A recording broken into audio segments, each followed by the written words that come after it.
प्यारे सत्संग जियो, अवतार महीना सत्संगत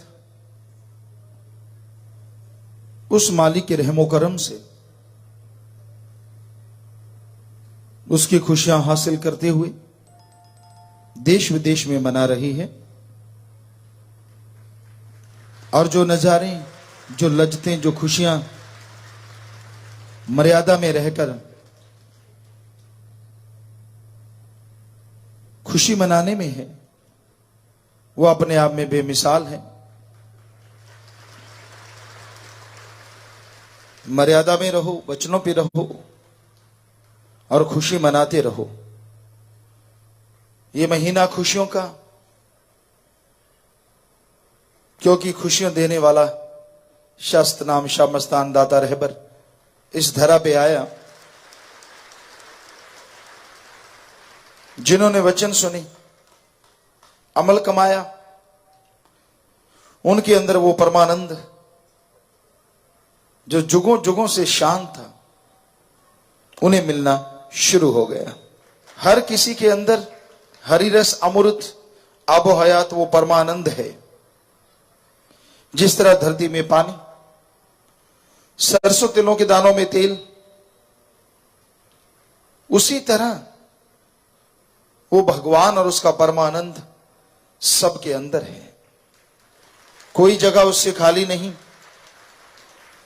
ये अलग बात है, कोई आते हैं दबा हुआ खजाना लेके और चले जाते हैं दबा हुआ खजाना लेके, हासिल कुछ नहीं होता। वो हरिरस, वो अमृत, वो आबो हयात जैसे मालिक से लाए थे वैसे लौट जाता है, खत्म हो जाता है। और कुछ ऐसे होते हैं, सेवा करते हैं, सुमन करते हैं और उस हरिरस अमृत आबो हयात को हासिल कर लेते हैं। वो एक अलौकिक शक्ति है, अलौकिक आनंद है, जिससे चेहरे पे नूर बढ़ता जाता है, अंदर सुरूर मस्ती का नजारा बढ़ता जाता है और इंसान परम पिता परमात्मा के करीब होता चला जाता है। अंदर बाहर कण कण में, जर्रे जर्रे में उसे अपने मालिक के नजारे मिलने शुरू हो जाते हैं।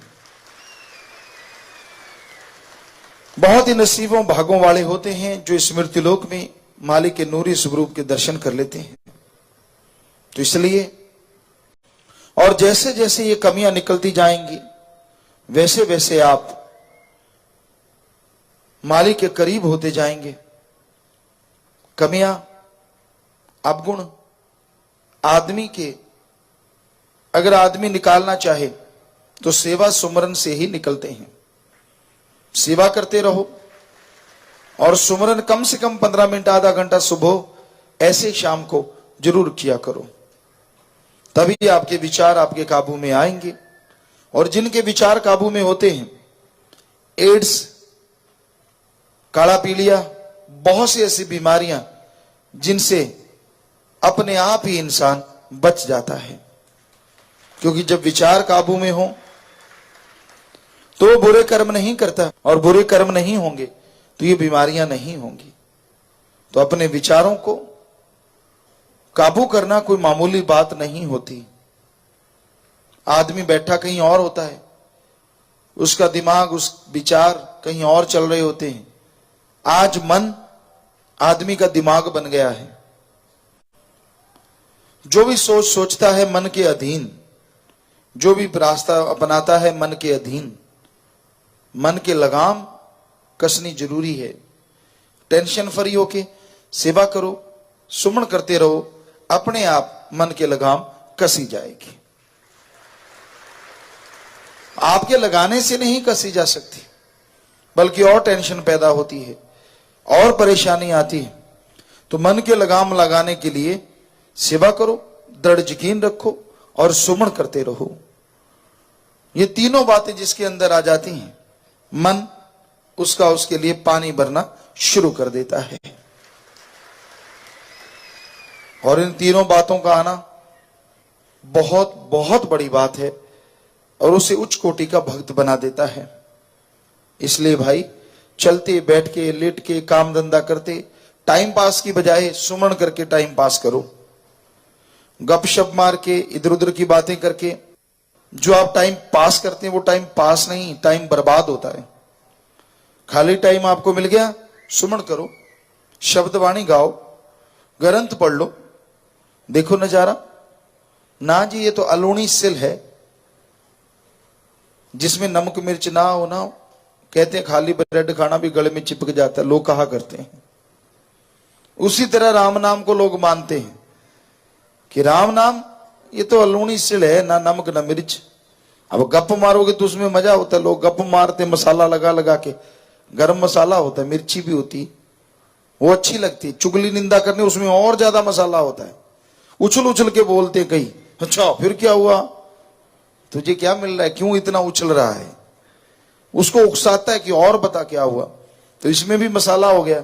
अब राम नाम में मसाला तो नहीं है दुनियावी, पर अगर राम नाम जप लो तो आपके जितने भी गंदे मसाले जो आपके शरीर को दिमाग को खराब करते हैं, राम नाम सबका सफाया कर देता है और अच्छे नेक विचार पैदा होते हैं, अच्छी नेक चीजें अंदर आती हैं। तो इसलिए राम नाम का जाप करना ना छोड़ो। खाली टाइम मिले सही, भक्ति किया करो। हम देखा करते सतगुरु की कृपा से हल जोते सारी सारी रात, बहुत बड़ी जमीन जायदाद सी सतगुरु मौला ने बख्शी।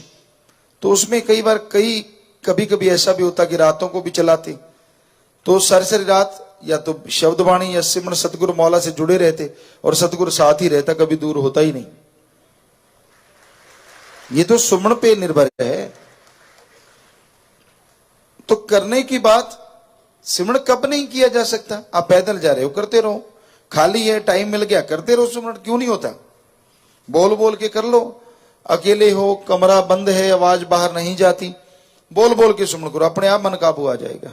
पर आवाज बाहर नहीं जानी चाहिए, दूसरे को सुनाई नहीं देनी चाहिए, यह सुनिश्चित करना जरूरी है। तो मन को तो रोकना है। बुल्ले शाह जी को किसी ने पूछा, वो पौध लगा रहे थे प्याज की, इधर से पौध लगा उखाड़ के और इधर पौध, जैसे जमींदार भाई जानते खेतों में रोपित कर रहे थे। तो किसी ने बुल्ले शाह से पूछा, जी मन को कैसे समझाएं। कि मन का क्या समझाना, इधर से उखाड़ के इधर लगाना। वो प्याज इधर से उखाड़ा पौध में से और इधर लगा दिया। कहने लगे इसका क्या है, दुनियादारी की तरफ से हटा दो, राम नाम में जोड़ लो, मन अपने आप ही समझ जाएगा, बस जोड़ी रखो इसको। तो वही बात है, मन कभी हावी हो टेंशन मत लो, बस सुमन पे ध्यान दो, सेवा करते रहो, अपने आप मन गुलाम हो जाएगा। मन के गुलाम ना बनो। तो सतगुरु मुर्शिद ने हमें यह शिक्षा दी, माया के पीछे पगलाओ ना। मन के साथ एक माया जबरदस्त है। लोभ लालच जब इंसान के अंदर आ जाता है तो वो अपनी बर्बादी आप कर लेता है। लोभ लालच में भाई भाई की परवाह नहीं करता, बाप बेटे में पता नहीं कब तकरार हो जाए। लोभ है सर्व पाप का बाप। धन दौलत जमीन जायदाद ये माया के प्रत्यक्ष रूप हैं। अप्रत्यक्ष रूप जो दिखाई तो नहीं देता लेकिन वास्तव में होता है। दुनिया में एक ही चीज सच है, ईश्वर। ये माया का पर्दा आपको कहता नहीं, ये तो फजूल की बातें। दुनिया में बाकी सब चीजें झूठ हैं, लेकिन माया का पर्दा दिखाता है बाकी सारी सच है। पैसा कमा लो, जमीन जायदाद बना लो, दुनिया में भगवान को छोड़ के सब चीजें झूठ हैं। उनको सच मानता है, मन की बातों को सच मानता है। होना इसके उल्ट चाहिए, अपने गुरु की बात को सच माने, राम को, अल्लाह को, वाहिगुरु को सच माने। जो उसे सच मानते हैं यकीनन वो मालिक की दया में रहमत के काबिल बन जाया करते हैं, उसके खुशियों के हकदार बन जाया करते हैं। तो वचनों पे रह के आप आगे चला करो ताकि मालिक की दया में रहमत आप पे बरसे, तमाम खुशियों के हकदार आप, और इनके माइंड में समा जाती हैं जिससे इनको पावर मिलती है। पर ब्रह्मांड में कहां से आती हैं, कौन उन किरणों को भेजता है, तो उनका लिखना था, उसको हम नहीं पकड़ पाए, शायद सुप्रीम पावर। तो वो सुप्रीम पावर ही हमारे धर्मों में भगवान कहलाता है, अल्लाह वाहिगुरु राम कहलाता है। तो साइंटिस्ट भी मान गए, पर कई बार होता है लोग कुछ पढ़ लिख जाते हैं और अकड़ू मास्टर बन जाते हैं। चंद किताबें पढ़ ली, अहंकार आ गया कि मेरे जितना ज्ञान तो दुनिया में कोई जानता ही नहीं, मैं जितना पढ़ा लिखा हूं मैं ही एक इकलौता हूं, पहले भी दुनिया में कोई वैसा नहीं था, अब भी नहीं है। तो हम उन्हें चैलेंज करते हैं ऐसे लोगों को कि आपने कोई मास्टरेट की डिग्री हासिल की है, डॉक्टरेट की डिग्री हासिल की है, उसमें जिंदगी के 25 साल लगाए होंगे, कम से कम 20 से 25 साल, तो आप भगवान के लिए 25 महीने हमारे तरीके से लगाओ, अगर वो ना मिले तो हम गारंटी देते हैं। अरे 1 मिनट भगवान के लिए लगाया नहीं और बैठे बैठे कह देना कि भगवान है ही नहीं। तो अगर कोई बैठे बैठे कहते डिग्रियां है ही नहीं, डॉक्टरेट होती ही नहीं, मास्टरेट होती ही नहीं, तो आप क्या कहोगे? उस आदमी को मूर्ख कहोगे ना, कि पढ़ता नहीं, पढ़ा लिखा है नहीं, अनपढ़ गवार है, इसको क्या पता डिग्रियां होती हैं, डॉक्टरेट होती है। तो वैसे संत ऐसे लोगों को गवार और मूर्ख कहते हैं, जो बैठे बैठे कह देते भगवान नहीं। क्या आपने रिसर्च किया? क्या आपने भक्ति की? अरे डिग्रियों के लिए 25 साल लाइफ के लगा दिए और भगवान के लिए 1 मिनट नहीं लगाया और बैठे बैठे डिसाइड कर दिया भगवान है ही नहीं। तो आपको तो फिर जो जानता है, जिसने देखा है, वो तो मूर्खी कहेगा ना। कड़वा लगेगा आपको, बुरा लगेगा, लेकिन सच तो सच है। या तो रिसर्च करो, फिर पता चले कि ईश्वर है कि नहीं है। बैठे बैठे डिसाइड कर देना, ये तो मूर्खता है। ये तो इस तरह है जैसे आप भीड़ बड़े चौराहे में एक मकान में अपने को बंद कर लें, लॉक लगा लें, बाहर स्पीकर रख के माइक पे अनाउंसमेंट कर दें कि सारी दुनिया मर गई। लोग गेट कहेंगे खोल, बाहर निकल के देख दुनिया जिंदा है। तो भाई भगवान तो है, अल्लाह वाहिगुरु राम तो है, पर उसके लिए रिसर्च करना पड़ता है, टाइम लगाना पड़ता है। बैठे बिठाई तो रोटी नहीं मिलती, भगवान तो कहां से मिलेगा? अरे पहली क्लास पार नहीं होती सही ढंग से जब तक पढ़ा ना जाए, डिग्रियां तो दूर की बात। तो ईश्वर के लिए टाइम तो लगाना पड़ेगा ना, समय तो देना पड़ेगा।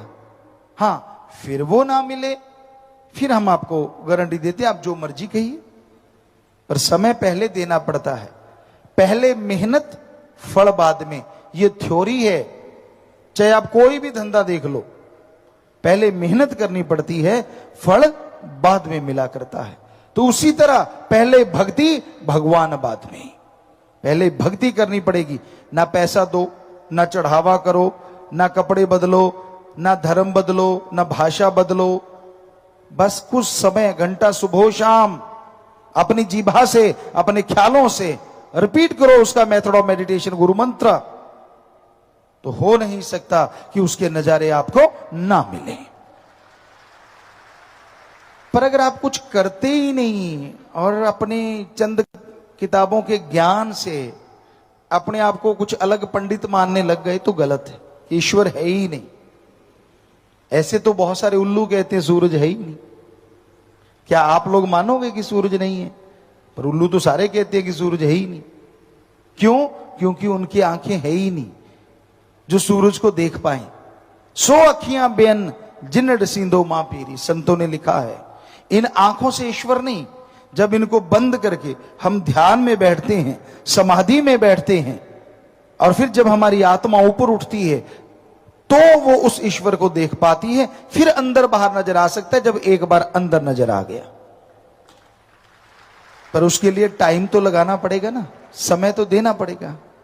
अब बिस्तर पे लेटे लेटे आप डॉक्टरेट की डिग्री हासिल तो नहीं कर सकते। हाँ, आजकल पैसा दे के कर सकते हो, लेकिन अगर सही तरीके से देखें तो मेहनत करनी पड़ती है।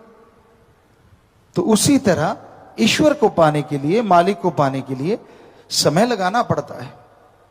मन का क्या, मन तो बड़ा जालिम है। इंसान की सोच बड़ी गंदी है।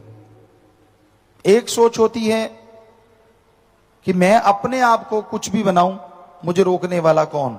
और एक सोच होती है कि अल्लाह राम वाहिगुरु जिससे खुश हो जाएं, मैं अपने आप को वैसा बनाऊं। 2 तरह की सोच कि स्वामी हैं लोग, भक्त लोग जो उसकी भक्ति करते हैं, जिन्हें उसके नजारे मिलते हैं, वो ईश्वर। ਧੰਨ ਸਤਿਗੁਰੂ ਤੇਰਾ ਹੀ ਆਸਰਾ। ਗੁਰੂ ਜੀ ਦੀ ਪਿਆਰੀ ਸੰਗਤ ਨੂੰ ਨਿਵੇਦਨ ਕੀਤਾ ਜਾਂਦਾ ਹੈ ਕਿ ਹਰ ਰੋਜ਼ ਸਤਸੰਗ ਸੁਣਨ ਦੇ ਲਈ ਸਾਡੇ ਚੈਨਲ ਡੇਰਾ ਸੱਚਾ ਸੌਦਾ ਨੂੰ ਸਬਸਕ੍ਰਾਈਬ ਕਰ ਲੈਣਾ ਜੀ।